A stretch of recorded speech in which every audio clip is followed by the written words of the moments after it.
नमस्कार, मैं उत्तम सिंह और आप देख रहे हैं मेरा YouTube चैनल बाड़मेर संदेश। लोकसभा चुनाव 2024 की रूपरेखा एवं कार्यकर्ताओं से मंत्रणा को लेकर बाड़मेर के महापार में कांग्रेस कार्यकर्ता सम्मेलन का आयोजन किया गया। यहाँ कांग्रेस के प्रदेश कांग्रेस सचिव आजाद सिंह राठौड़ हमारे सामने हैं। आपसे इन लोकसभा चुनावों को लेकर कांग्रेस पार्टी के विजन को लेकर बात करेंगे और जानेंगे कि इस लोकसभा चुनावों की क्या रणनीति है और इस रणनीति के अनुरूप कैसी कांग्रेस पार्टी की तैयारियां।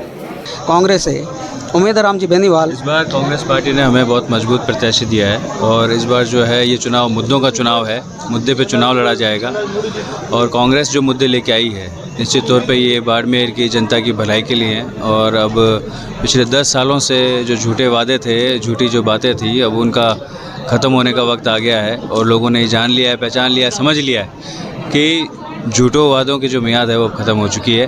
कांग्रेस मुद्दों के साथ चुनाव लड़ेगी और चुनाव जीतेगी। सर, अभी जैसे आपने बात की झूठे वादों में, तो 5 साल यहाँ कांग्रेस की सरकार थी राजस्थान में और इस विधानसभा चुनाव में नकार दिया गया। मैं आपको बताऊं, डेजर्ट नेशनल पार्क को हटाने का एक हमारा बड़ा मुद्दा है कि डेजर्ट नेशनल पार्क को या तो हटाया जाए या सरलीकरण किया जाए। केंद्र को ये करना चाहिए, केंद्र ने नहीं किया। हमारी सरकार, यूपीए सरकार ने इस ओर कदम उठाया था। आपको पता हो तो 2006 में यूपीए सरकार के समय मनमोहन सिंह जी ने यहाँ से थार एक्सप्रेस शुरू की थी। थार एक्सप्रेस बंद कर दी। उसको राज्य सरकार तो कैसे चालू करेगी, केंद्र सरकार चालू करेगी। ओरन और गोचर को भी वन विभाग को देने का जो आदेश हुआ है उस पर जो है केंद्र सरकार को उसमें काम करना चाहिए, केंद्र सरकार को उस पर पैरवी करनी चाहिए, पर वो पैरवी नहीं कर पा रही है। तो ये इसमें जो है वो केंद्र सरकार, राज्य सरकार तो क्या करेगी। हमारे यहाँ पर बाड़मेर जैसलमेर से बायतू जंक्शन बनाने के लिए और उसके बाद में वहाँ से ट्रेन को जो है भाबर तक जोड़ने के लिए परियोजना केंद्र सरकार ने बजट में झूठ बोला, उसको राज्य सरकार तो कैसे लागू करेगी। देखिए, केंद्र सरकार का अपना फ़र्ज़ बनता है कि वो जिन योजनाओं को, नरेगा का बजट है, नरेगा कांग्रेस लेके आई और आज नरेगा के नाम पर जो है हमसे बजट छीन लिया, बीडीपी बंद कर दिया। ये सब और सब केंद्र सरकार के जो झूठे वादे हैं वो अब जनता के सामने हैं। जनता जान चुकी है, समझ चुकी है और अब जनता इन्हें नकारने का वक्त आ गया, जनता इन्हें नकारेगी।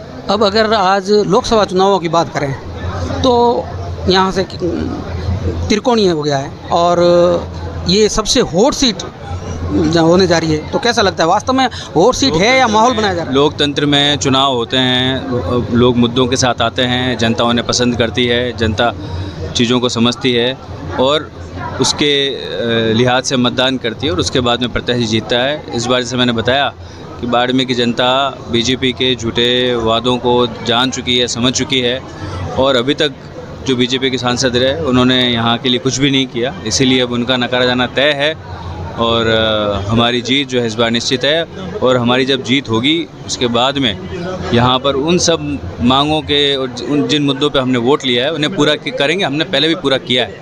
आपके मुख्यतः मुद्दे आपकी पार्टी के क्या रहेंगे? मैंने आपको बताया, इंदिरा गांधी नहर परियोजना का जल बढ़ाना, नर्मदा नहर का जल बढ़ाना, आप थार एक्सप्रेस को फिर से शुरू करना, बीएडीपी योजना को फिर से लागू करवाना, नरेगा का बजट बढ़ाना, डीएनपी में वहाँ लोगों का जो रहना है उसमें जो है उसका रहने की जो कुछ आवश्यक जो छूट को मिलनी चाहिए वो छूट दिलवाना। साथ ही साथ यहाँ से आवागमन के जो परिवहन के जो साधन हैं, चाहे वो एयरपोर्ट हो, चाहे वो रेल हो, वो सुविधाएं बढ़ाना। केंद्र सरकार के हिस्से में जो भी कुछ काम हैं वो केंद्र सरकार को करने चाहिए और ये अब इनसे नहीं होगा। अब कांग्रेस सरकार ही काम करेगी। फिर केंद्र में आप बता रहे हो कि सरकार ने काम नहीं किया, चलो मान लेते हैं, पर राजस्थान में आपकी सरकार होते हुए भी जनता ने क्यों नकारा? राज्य सरकार ने राज्यों के जो काम होते हैं उन सभी कामों को किया। कई मर्तबा कोई बात जो है वो लोगों तक सही नहीं पहुंच पाती। जैसे इनका जो झूठ है बीजेपी का, लगातार 10 साल चल गया और इस बार नहीं चलेगा। अब अगर कई बार हम लोग हमारी बात को पहुंचाने में जनता तक हमें जो है पहुंचा नहीं पाते, जैसा हम लोग पिछली बार ये नहीं पहुंचा पाए कि ये झूठ बोल रहे हैं। कौन सा झूठ? कौन से झूठ की बात कर रहे हैं? ये झूठ बोल रहे हैं, झूठे वादे कर रहे हैं। इन्होंने कहा था कि बजट में इन्होंने कहा था कि हम 5000 करोड़ की परियोजना लेके आ रहे हैं, बाड़मेर से अहमदाबाद के लिए ट्रेन चालू करेंगे। आपको याद हो तो पोस्टर भी लगे थे पूरे शहर के अंदर। कहाँ है वो ट्रेन? वो झूठ नहीं तो और क्या था? बजट में कोई झूठ बोल सकता है क्या? ये पहली मर्तबा हुआ कि कोई व्यक्ति बजट में झूठ बोल रहा है। उन्होंने झूठ बोला है। इन्होंने कहा कि हम लोग जो है आपका सूखा बंदरगाह बना देंगे। सूखा बंदरगाह के लिए योजना लागू हो चुकी थी। उस सूखा बंदरगाह पर अगर किसी एक पत्थर भी अगर रखा हो तो मुझे बताएं। कितना विश्वास है कि इस बार आपको केंद्र में मतलब आपकी पार्टी सरकार बनाने जा रही विश्वास है, पक्का विश्वास है, चुनाव जीतेंगे। कांग्रेस चुनाव जीतेगी। कांग्रेस सिर्फ यहीं नहीं, बाकी भी जहाँ पर है वहाँ चुनाव जीतेगी और निश्चित तौर पे जीतेगी। धन्यवाद। है? धन्यवाद।